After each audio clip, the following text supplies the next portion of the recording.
qu'est-ce qui n'a pas marché? Comment, à haut gradé, comment est-ce qu'en général peut-on aller commettre une telle erreur, si on peut dire ça comme ça? Je crois que c'est très regrettable, malheureusement.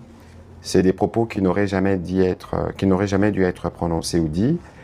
Et je pense à ces sujets qu'il y a eu une réaction forte. Vous avez vu que c'est les chefs d'état-major général lui-même qui a signé les communiqués quelques heures après le passage de cette vidéo. Des conséquences ont été tirées. Une action disciplinaire est en cours et c'était aussi une occasion pour nous de rappeler l'engagement pris d'abord par le président de la République lui-même contre toute forme de discrimination toute forme de discours qui tend à stigmatiser l'une ou l'autre communauté. Nous sommes une grande nation et dans la grande nation, il y a évidemment cette pluralité des communautés qui constituent le Grand Congo. Et je pense que de ce point de vue, nous sommes constamment engagés sur le front médiatique.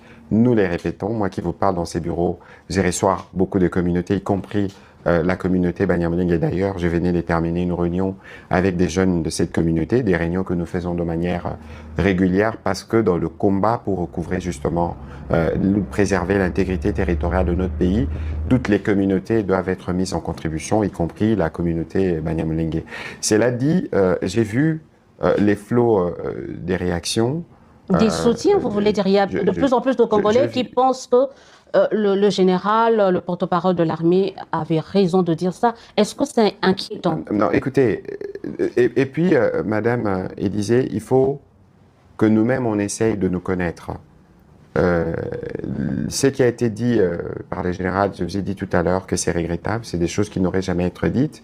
Mais après, il faut, si vous regardez comment on se regarde entre Congolais, nos communautés, on dit par exemple que les Bakongos sont pas généreux, les Baluba sont vantards. Il y a toujours des caricatures qui sont dites de cette manière. Après, il faut pas aller à fond sur les sujets parce que ce n'est pas toujours les reflets de la réalité. Donc ici, la question principale, c'est de savoir que le Congo, pour être le grand Congo, a besoin de toutes ces communautés. Et vous savez que la communauté Banyamulenge ou les Tutsis congolais de manière générale souffrent beaucoup du fait d'ailleurs de cette discrimination qui vient du gouvernement rwandais. Parce que comment expliquez-vous que l'ambassadeur du Rwanda aux Nations Unies s'exprime et cite 9 fois le terme Banyamulenge? Comment expliquez-vous que le président Kagame ose massacrer d'autres communautés sous le prétexte de protéger